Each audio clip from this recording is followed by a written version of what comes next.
வணக்கம். மதிமுகம் செய்திகள். இன்றைய முக்கிய நிகழ்வுகளை பார்ப்பதற்கு முன்னதாக தலைப்புச் செய்திகளை பார்க்கலாம். 5 மாநில சட்டப்பேரவை தேர்தல் தேதி இன்று மாலை அறிவிப்பு. தேர்தல் தேதி அறிவித்தவுடன் அமலுக்கு வருகிறது முக்கிய விதிகள். எல்ஜிபி சிலிண்டர் தட்டுப்பாடு. ஒன்றிய அரசை கண்டித்து திமுக மற்றும் கூட்டணி கட்சிகள் ஆர்ப்பாட்டம். நெதன்யாகுவை கொல்லும் வரை வேட்டையாடுவோம். ஈரான் ராணுவம் பகிரங்க மிரட்டல். கரூர் கூட்ட நெரிசல் வழக்கு. டெல்லி சிபிஐ அலுவலகத்தில் 3வது முறையாக தமிழக வெற்றிக் கழக தலைவர் விஜய் ஆஜர். கரூர் துயர சம்பவம் தொடர்பாக தமிழக வெற்றிக் கழக தலைவர் விஜயிடம் சிபிஐ விசாரணை தொடங்கியது. கரூரில் கடந்த ஆண்டு செப்டம்பர் 27ஆம் தேதி தமிழக வெற்றிக் கழகத்தின் தலைவர் விஜய் பங்கேற்ற பிரச்சார பொதுக்கூட்டத்தில் கூட்ட நெரிசல் ஏற்பட்டது. இதில் குழந்தைகள் உட்பட 41 பேர் உயிரிழந்தனர். இந்த சம்பவம் நாடு முழுவதும் பெரும் அதிர்ச்சியை ஏற்படுத்தியது. இந்த சம்பவம் தொடர்பாக சிபிஐ விசாரணை மேற்கொண்டு வரும் நிலையில் இதற்கு காரணம் பாதுகாப்பு குறைபாடுகள் தான் என தமிழக வெற்றிக் கழகம் தரப்பில் சொல்லப்பட்டதால் காவல்துறை அதிகாரிகளிடம் விசாரணை நடத்தப்பட்டது. தொடர்ந்து தமிழக வெற்றிக் கழக 2ஆம் கட்ட தலைவர்களையும் சிபிஐ அதிகாரிகள் டெல்லிக்கு வரவழைத்து விசாரணை நடத்தினர். இந்நிலையில் கட்சியின் தலைவரான விஜய்க்கும் 2 முறை சம்மன் அனுப்பப்பட்டு விசாரணை நடத்தப்பட்டது. இதற்கிடையில் கடந்த 10ஆம் தேதி டெல்லியில் உள்ள சிபிஐ தலைமை அலுவலகத்தில் விசாரணைக்கு ஆஜராகுமாறு விஜய்க்கு சம்மன் அனுப்பப்பட்டிருந்தது. ஆனால் விஜய் தரப்பில் டெல்லிக்கு வருவதில் இருந்து விலக்கு அளிக்குமாறு கேட்கப்பட்டது. தமிழகத்தில் சட்டமன்ற தேர்தல் நெருங்கி வருவதால் அது குறித்த பணிகள் ஈடுபட்டு இருப்பதாகவும் டெல்லிக்கு பதிலாக தமிழ்நாட்டில் உள்ள சிபிஐ அலுவலகத்தில் விசாரணை நடத்துமாறும் விஜய் தரப்பில் கேட்டுக்கொள்ளப்பட்டது. இதனையடுத்து சிபிஐ அதிகாரிகள் விஜயை 15ஆம் தேதி விசாரணைக்காக டெல்லிக்கு வருமாறு சம்மன் அனுப்பியது. அதன்படி சிபிஐ விசாரணைக்காக நேற்று தனி விமானம் மூலம் விஜய் டெல்லி புறப்பட்டு சென்றார். அவருடன் ஆதவ் அர்ஜுனா, நிர்மல்குமார் உள்ளிட்ட தமிழக வெற்றிக் கழக நிர்வாகிகள் 7 பேர் சென்று உள்ளனர். இந்நிலையில் இன்று காலை 11 மணிக்கு விசாரணை தொடங்கியது. அப்போது தமிழக வெற்றிக் கழக தலைவர் விஜய் சிபிஐ அதிகாரிகள் முன்பு விசாரணைக்கு ஆஜராகியுள்ளார். அவரிடம் சிபிஐ அதிகாரிகள் பல்வேறு கேள்விகளை கேட்டுள்ளனர். இந்த விசாரணை மாலை வரை நீடிக்கும் எனவும் தேவைப்பட்டால் நாளையும் தொடர வாய்ப்புள்ளதாகவும் சிபிஐ வட்டாரங்கள் தெரிவித்துள்ளன. 5 மாநிலங்களுக்கான சட்டசபை தேர்தல் தேதிகள் இன்று மாலை அதிகாரப்பூர்வமாக வெளியாக உள்ளது. தமிழ்நாடு, புதுச்சேரி, கேரளம், மேற்கு வங்கம், அசாம் உள்ளிட்ட 5 மாநிலங்களிலும் சட்டப்பேரவை பதவிக்காலம் வரும் மே மாதத்துடன் நிறைவடைகிறது. இதனையடுத்து 5 மாநிலங்களுக்கான பேரவை தேர்தல்களை நடத்தும் பணியில் தேர்தல் ஆணையம் ஈடுபட்டுள்ளது. இந்நிலையில் தமிழ்நாடு உள்ளிட்ட 5 மாநிலங்களுக்கான தேர்தல் தேதியை தலைமை தேர்தல் ஆணையர் ஞானேஷ்குமார் தலைமையிலான அதிகாரிகள் குழு இன்று மாலை அறிவிக்க இருப்பதாக தகவல்கள் வெளியாகியுள்ளன. டெல்லியில் உள்ள தேர்தல் ஆணைய அலுவலகத்தில் செய்தியாளர்களை தேர்தல் ஆணைய அதிகாரிகள் சந்திக்கின்றனர். தேர்தல் அட்டவணையை அறிவிக்க அதிகாரிகள் இறுதிக்கட்ட ஆலோசனை மேற்கொண்டு வருகின்றனர். தமிழகத்தில் தேர்தல் நிலவரம் குறித்து ஆய்வு செய்வதற்காக சில நாட்களுக்கு முன்னர் தலைமை தேர்தல் ஆணையர் ஞானேஷ்குமார் தலைமையிலான அதிகாரிகள் சென்னைக்கு வருகை தந்தனர். மேலும் தேர்தல் குறித்து சென்னையில் அனைத்து மாவட்ட ஆட்சியர்கள் மற்றும் காவல்துறை உயர் அதிகாரிகளுடன் விரிவான ஆலோசனையும் மேற்கொண்டனர். கடந்த சட்டப்பேரவைக்கான தேர்தல் தேதியை 2021 பிப்ரவரி 26ஆம் தேதியிலேயே தேர்தல் ஆணையம் அறிவித்திருந்தது. தமிழகத்தில் 2021 ஏப்ரல் 6ஆம் தேதியில் ஒரே கட்டமாக தேர்தல் நடத்தப்பட்டு மே 2ஆம் தேதியில் வாக்கு முடிவுகள் அறிவிக்கப்பட்டன. சிலிண்டர் தட்டுப்பாடு காரணமாக ஒன்றிய அரசை கண்டித்து தமிழகம் முழுவதும் திமுக கூட்டணி கட்சிகள் ஆர்ப்பாட்டம் நடத்தி வருகிறது. இஸ்ரேல், ஈரான் இடையேயான போர் காரணமாக கடந்த சில நாட்களாக கேஸ் சிலிண்டர் கிடைப்பதில் கடும் பிரச்சனை நிலவி வருகிறது. சிலிண்டர் தட்டுப்பாடு காரணமாக சென்னை, கோவை, மதுரை உள்ளிட்ட பல்வேறு பகுதிகளில் உள்ள முக்கிய ஹோட்டல்கள் மூடப்பட்டும் உணவு வகைகள் குறைக்கப்பட்டும் வருகின்றன. இதற்கிடையே பெட்ரோல், டீசலுக்கும் தட்டுப்பாடு ஏற்படும் என்று பரவி வரும் வதந்தியால் பொதுமக்கள் பலரும் பெட்ரோல் பங்குகளில் குவிய தொடங்கியுள்ளனர். கமர்ஷியல் சிலிண்டர்களின் விலையும் இரட்டிப்பாக உயர்ந்துள்ளதால் பேக்கரிகள், டீ கடைகள், ஹோட்டல்கள் ஆகியவை மூடப்படும் அபாயம் ஏற்பட்டுள்ளது. இந்நிலையில் தமிழகத்தில் சிலிண்டர் தேவை மற்றும் கையிருப்பு தொடர்பாக அதிகாரிகளுடன் முதலமைச்சர் மு.க.ஸ்டாலின் நேற்று ஆலோசனை மேற்கொண்டார். இதைத் தொடர்ந்து பல்வேறு முக்கிய ஆணைகள் பிறப்பிக்கப்பட்டன. இந்த நிலையில் எல்பிஜி கேஸ் தட்டுப்பாடு விவகாரத்தில் ஒன்றிய அரசை கண்டித்து திமுக கூட்டணி கட்சிகள் சார்பில் தமிழகம் முழுவதும் ஆர்ப்பாட்டம் நடைபெற்றது. இந்த ஆர்ப்பாட்டத்தில் தமிழ்நாட்டுக்கான திட்டங்களும் இல்லை, சிலிண்டர்களும் இல்லை என்றும், தமிழ்நாட்டிற்கான திட்டங்கள் ஒதுக்கீட்டில் பாஜக புறக்கணித்து வருகிறது எனவும் கோஷங்கள் எழுப்பப்பட்டன. இந்த ஆர்ப்பாட்டத்தில் அமைச்சர் சேகர் பாபு, தமிழக காங்கிரஸ் கமிட்டி தலைவர் செல்வ பெருந்தகை, சென்னை மேற்கு இந்திய யூனியன் முஸ்லீம் லீக் பொதுச் செயலாளர் அபுபக்கர், மனிதநேய ஜனநாயக கட்சி தலைவர் தமிமுன் அன்சாரி, அமைச்சர் மா சுப்பிரமணியன், விடுதலை சிறுத்தைகள் கட்சி தலைவர் திருமாவளவன் உள்ளிட்டோர் பல்வேறு பகுதிகளில் கலந்து கொண்டு உரையாற்றினர். அதேபோல் தமிழக வாழ்வுரிமை கட்சி தலைவர் வேல்முருகன், தேமுதிக பொருளாளர் LK சுதீஷ், மனிதநேய மக்கள் கட்சி தலைவர் ஜவஹாரில்லா, மக்கள் நீதி மய்யம் கட்சியின் பொதுச் செயலாளர் அருணாச்சலம் ஆகியோர் கலந்து கொண்டு கண்டன உரையாற்றினர். இஸ்ரேல் பிரதமர் நெதன்யாகுவை நிச்சயம் கொல்லாமல் விடமாட்டோம் என ஈரான் ராணுவம் பகிரங்க மிரட்டல் விடுத்துள்ளது. ஈரான் இஸ்ரேல் இடையிலான போர் 2 வாரங்களை கடந்து நீடித்து வருகிறது. இதில் மத்திய கிழக்கு பகுதியில் உள்ள அமெரிக்க ராணுவ தளங்கள் மீது ஈரானின் IRGC கடற்படை கடுமையான ஏவுகணை மற்றும் ட்ரோன் தாக்குதலை நிகழ்த்தியுள்ளன. மற்றொரு பக்கம் பஹ்ரைனில் உள்ள அமெரிக்க தளங்களை ஈரான் குறிவைத்து தாக்குதல் நடத்தியது. ஈராக்கில் உள்ள காசர் துறைமுகம் அருகே அமெரிக்க டேங்கர் கப்பலான சபேசியா ஆளில்லா விமானத்தால் தாக்கப்பட்டது. ஈரான் நாட்டின் மீது அமெரிக்காவும் இஸ்ரேலும் இணைந்து போர் நடத்தி வரும் நிலையில் ஈரானும் உரிய பதிலடி அளித்து வருகிறது. இதனிடையே ஹோர்முஸ் நீரிணையையும் ஈரான் ஒடியதால் உலகளாவிய கச்சா எண்ணெய் வர்த்தகம் பாதிக்கப்பட்டது. இந்நிலையில் Bahrain, Iran, Kuwait, Oman, Qatar, Saudi Arabia, ஐக்கிய அரபு அமீரகம் ஆகிய நாடுகளில் 12ஆம் வகுப்புகளுக்கான அனைத்து தேர்வுகளும் ரத்து செய்யப்படுவதாக மத்திய இடைநிலை கல்வி வாரியம் அறிவித்துள்ளது. முன்னதாக ஒத்திவைக்கப்படுவதாக அறிவிக்கப்பட்டிருந்த தேர்வுகள் உட்பட மார்ச் 16ஆம் தேதி முதல் ஏப்ரல் 10ஆம் தேதி வரையில் நடத்த திட்டமிட்டிருந்த 12ஆம் வகுப்புகளுக்கான CBSE தேர்வுகள் அனைத்தும் ரத்து செய்யப்படுகிறது. இதனிடையே இஸ்ரேல் பிரதமர் நெதன்யாகுவை நிச்சயம் கொல்லாமல் விடமாட்டோம் என ஈரான் ராணுவம் பகிரங்க மிரட்டல் விடுத்துள்ளது. குழந்தைகளை கொல்லும் குற்றவாளி நெதன்யாகு கொல்லப்படும் வரை முழு பலத்துடன் வேட்டையாடுவோம் எனவும் அதிரடியாக எச்சரித்துள்ளது. தமிழ் பெயர்களுக்கான வலைதளம் ஒன்றை உருவாக்கினால் சிறப்பாக இருக்கும் என எக்ஸ் தளத்தின் வழியாக முதலமைச்சரிடம் இணையவாசி ஒருவர் கோரிக்கை வைத்திருந்தார். அதன்படி குழந்தைகளுக்கான அழகிய தமிழ் பெயர்களும் அதற்கான பொருள் விளக்கங்களும் அடங்கிய இணைய பக்கம் தமிழ் இணைய கல்விக் கழகம் வாயிலாக தொடங்கப்படும் என முதலமைச்சர் அறிவித்திருந்தார். இந்நிலையில் தமிழ்நாடு அரசின் தகவல் தொழில்நுட்பத்துறை மற்றும் தமிழ் வளர்ச்சித்துறையும் இணைந்து குழந்தைகளுக்கான தமிழ் பெயர்களுக்கான தனி இணையதள பக்கத்தை உருவாக்கியுள்ளது. இந்த இணையதள பக்கத்தை தகவல் தொழில்நுட்பத்துறை அமைச்சர் பழனிவேல் தியாகராஜன் நேற்று தொடங்கி வைத்தார்.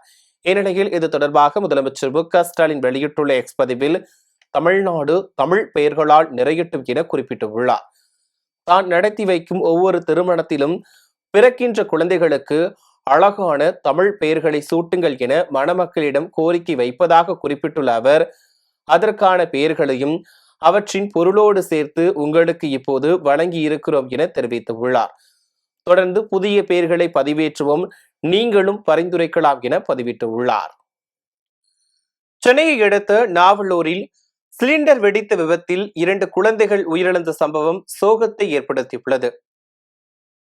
சென்னையை அடுத்த நாவலூர் சாமுண்டீஸ்வரர் நகர் 3வது தெருவில் இன்று காலை சிலிண்டர் வெடி விபத்து ஏற்பட்டது. இதில் சஞ்சய்குமார், சோனியா தம்பதிகளின் 1.5 வயது குழந்தை தீரன், கிருத்திகா இருவரும் சம்பவ இடத்திலேயே பரிதாபமாக உயிரிழந்தனர். பின்னர் உள்ளே இடுபாடுகளில் சிக்கி 7 பேர் உயிருக்கு போராடிய நிலையில் அருகில் இருந்தவர்கள் அவர்களை மீட்டு சிகிச்சைக்காக மருத்துவமனையில் அனுமதித்தனர். இதுகுறித்து போலீசார் வழக்கு பதிவு செய்து விசாரணை மேற்கொண்டு வருகின்றனர். இந்த சம்பவம் அந்த பகுதியில் பெரும் சோகத்தை ஏற்படுத்தியுள்ளது. திருப்பத்தூரில் உள்ள ஏகாம்பரேஸ்வரர் உடனுரை ஸ்ரீ காமாட்சி அம்பாள் கோவிலில் காரடையான் நோன்பு சரடு பெருவிழா நடைபெற்றது. திருப்பத்தூர் டவுன் காளியம்மன் கோவில் தெருவில் உள்ள ஏகாம்பரேஸ்வரர் உடனுரை ஸ்ரீ காமாட்சி அம்பாள் திருக்கோவிலில் மாங்கல்ய பலம் தரும் காரடையான் நோன்பு சரடு பெருவிழா ஆயிரக்கணக்கான பக்தர்கள் முன்னிலையில் வெகு சிறப்பாக நடைபெற்றது. இந்நிகழ்ச்சியை முன்னிட்டு கோபூஜை, சங்கல்பம், 108 ஸ்ரீ சக்கர அர்ச்சனை, காயத்ரி ஜெபம், தாமரை மற்றும் பல வகை மலர்களால் புஷ்பாஞ்சலி உள்ளிட்ட சிறப்பு பூஜைகள் நடைபெற்றது. தொடர்ந்து பல்வேறு தீபாராதனைகள் நடைபெற்று பக்தர்கள் சாமி தரிசனம் மேற்கொண்டனர். இந்நிகழ்ச்சியில் கலந்து கொண்ட அனைத்து பக்தர்களுக்கும் கோவிலின் சார்பில் நோன்பு சரடு வழங்கப்பட்டது. பக்தர்கள் பக்தி முழக்கத்துடன் சரடு பெற்று தங்களின் கைகளில் கட்டிக்கொண்டு அம்மனை தரிசனம் செய்தனர். இவ்விழாவில் திருப்பத்தூர் மற்றும் சுற்றுவட்டார பகுதிகளைச் சேர்ந்த ஆயிரக்கணக்கான பக்தர்கள் கலந்து கொண்டு அம்மனை வழிபட்டு சென்றனர்.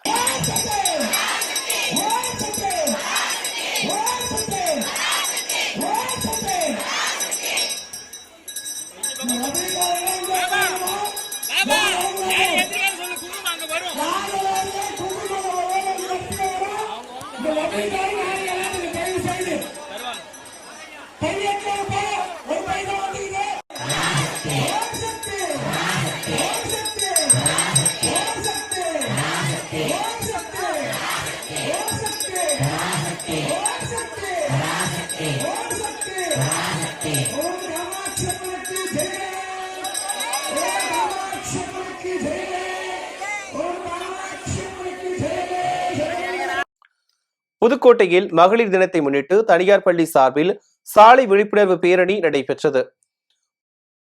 புதுக்கோட்டை மாவட்ட பெருமாநாடு பகுதியில் வைரம் CBSE பள்ளியின் உலக மகளிர் தினத்தை முன்னிட்டு சாலை விழிப்புணர்வு பேரணி நடைபெற்றது. இதில் தலைக்கவசம் அணிவதை முக்கியத்துவம் அளிக்கும் விதமாக மேயருக்கு வைரம் CBSE மெட்ரிகுலேஷன் பள்ளியின் தலைவர் இருசக்கர வாகன பாதுகாப்பு தலைக்கவசம் வழங்கினார். ராணிப்பேட்டை அருகே இருசக்கர வாகன விபத்தில் இளைஞர் ஒருவர் படுகாயமடைந்தார். ராணிப்பேட்டை மாவட்டம் வேப்பூரில் இருந்து ஜீவா என்பவர் தனது இருசக்கர வாகனத்தில் வேலூர் சென்றபோது விஷாரம் அருகே நின்று கொண்டிருந்த லாரியின் பின்பக்கமாக இருசக்கர வாகனம் மோதி விபத்துக்குள்ளானது. இதில் தலையில் காயமடைந்த ஜீவாவை அங்கிருந்தவர்கள் மீட்டு சிகிச்சைக்காக தனியார் மருத்துவமனையில் அனுமதித்தனர். இது குறித்து காவல்துறையினர் வழக்கு பதிவு செய்து விசாரணை மேற்கொண்டு வருகின்றனர். திருப்பூரில் தேர்தலில் போட்டியிடுவதற்கு விண்ணப்பித்தவர்களுக்கான நேர்காணல் நிகழ்ச்சி காங்கிரஸ் கட்சி சார்பில் நடைபெற்றது. திருப்பூர் வடக்கு மாவட்டத்திற்குட்பட்ட பல்லடம், காங்கேயம் மற்றும் அவிநாசி உள்ளிட்ட சட்டமன்ற தொகுதிகளில் காங்கிரஸ் கட்சியின் சார்பில் போட்டியிடுவதற்கு ஏராளமானோர் விண்ணப்பித்திருந்தனர். இந்த நிலையில் சட்டமன்ற தேர்தலில் போட்டியிடுவதற்கு விண்ணப்பித்தவர்களுக்கான நேர்காணல் நிகழ்ச்சி காங்கிரஸ் கட்சியின் திருப்பூர் வடக்கு மாவட்ட தலைவர் செல்வகுமார் தலைமையில் பல்லடத்தில் உள்ள காங்கிரஸ் கட்சியின் அலுவலகத்தில் நடைபெற்றது. இந்நிகழ்ச்சியில் சட்டமன்ற தொகுதி பொறுப்பாளர் சத்தியமூர்த்தி, பல்லடம் நகர தலைவர் ஈஸ்வரமூர்த்தி, வட்டார தலைவர் கணேசன் உள்ளிட்டோர் கலந்து கொண்டு நேர்காணலை நடத்தினர். ஈரோடு மாவட்டம் கேர்மாளம் சாலையில் வாகனங்களை வழிமறைத்து நின்ற யானைகளால் வாகன ஓட்டிகள் அச்சமடைந்தனர். ஈரோடு மாவட்டம் சத்தியமங்கலம் புலிகள் காப்பகத்தில் மான், யானை, புலி, சிறுத்தை, சென்னாய், காட்டெருமை, கரடி உள்ளிட்ட ஏராளமான வனவிலங்குகள் உள்ளன. இவை அவ்வப்போது வனப்பகுதியை விட்டு வெளியேறி சாலையோரம் நடமாடுவதும் ஊருக்குள் புகுந்து அட்டகாசத்தில் ஈடுபடுவதும் வாடிக்கையாகி வருகிறது. இந்நிலையில் இரவு வனப்பகுதியில் இருந்து வெளியேறிய யானைகள் ஆசனூர் அடுத்த கேர்மாளம் அருகே கெத்தேசால் செல்லும் சாலையில் வாகனங்களை கண்டதும் வழிமறைத்து நின்றது. சுமார் 1 மணி நேரம் வாகனங்களுக்கு வழிவிடாமல் ஒரே இடத்தில் நின்றதால் வாகன ஓட்டிகள் பெரும் அச்சமடைந்தனர். அடர்ந்த வனப்பகுதியில் அமைந்துள்ள சாலை என்பதால் வனவிலங்குகள் அடிக்கடி வனப்பகுதியை விட்டு வெளியேறி சாலையோரம் நடமாடும் எனவும் அந்த வழியாக பயணிக்கும் வாகன ஓட்டிகள் வாகனங்களை கவனத்துடன் இயக்குமாறும் வனத்துறையினர் அறிவுறுத்தியுள்ளனர். வேலூரில் இஃப்தார் நோன்பு திறக்கும் நிகழ்ச்சி நடைபெற்றது. திராவிட முஸ்லிம் முன்னேற்ற கழகத்தின் சார்பில் மாநில தலைவர் இக்பால் தலைமையில் இஃப்தார் நோன்பு திறக்கும் நிகழ்ச்சி மற்றும் ஏழை எளிய மக்களுக்கும் நோன்பு கஞ்சி, பழங்கள் மற்றும் உணவு பொட்டலங்கள் வழங்கும் நிகழ்ச்சி நடைபெற்றது. இதில் சட்டமன்ற உறுப்பினர்கள் கார்த்திகேயன், நந்தகுமார் உள்ளிட்டோர் கலந்து கொண்டனர். இந்த நோன்பு திறக்கும் நிகழ்ச்சியில் இந்து, கிறிஸ்தவ, இஸ்லாமிய மக்கள் எந்தவித பாகுபாடும் இல்லாமல் சகோதரத்துவத்துடன் கலந்து கொண்டனர். இதில் பங்கேற்ற ஏழை மக்களுக்கு உணவு பொட்டலங்கள் வழங்கப்பட்டது. புதுக்கோட்டையில் திமுக சார்பாக ஒன்றிய அரசை கண்டித்து ஆர்ப்பாட்டம் நடைபெற்றது. இந்த ஆர்ப்பாட்டத்தில் தமிழ்நாட்டிற்கு திட்டங்களும் இல்லை, அடுப்பெரிக்க கேஸ் சிலிண்டரும் இல்லை என்பதை வலியுறுத்தி 500க்கும் மேற்பட்ட பொதுமக்கள் கலந்து கொண்டு மத்திய அரசை கண்டிக்கும் விதமாக கண்டன கோஷங்களை எழுப்பினர். இதில் அமைச்சர் ரகுபதி, சட்டமன்ற உறுப்பினர் முத்துராஜா, வடக்கு மாவட்ட செயலாளர் கே செல்லப்பாண்டியன் மற்றும் மதசார்பற்ற முற்போக்கு கூட்டணி கட்சியினர் பலரும் கலந்து கொண்டு கண்டன கோஷங்களை எழுப்பினர். முத்திரையோடு நிச்சயமாக வளம் வர முடியும். அந்த அளவுக்கு இன்றைக்கு பலம் வாய்ந்தது. தலைவர் 200+ என்று சொன்னாரு. நாங்க இன்னைக்கு சொல்றோம் 234 எடப்பாடி பழனிசாமியும் தோற்பார், மற்றவர்களும் தோற்பார்கள். அந்த அளவுக்கு வலிமையான ஒரு கூட்டணியை நாம் உருவாக்கி இருக்கிறோம் என்பதை இங்கே தெரிவித்துக் கொள்ள கடமைப்பட்டிருக்கிறேன். இன்னைக்கு நம்ம என்ன பிரச்சனைக்காக கூடியிருக்கிறோம்? தமிழ்நாட்டில் சமையல் எரிவாயு இன்றைக்கு தட்டுப்பாடு.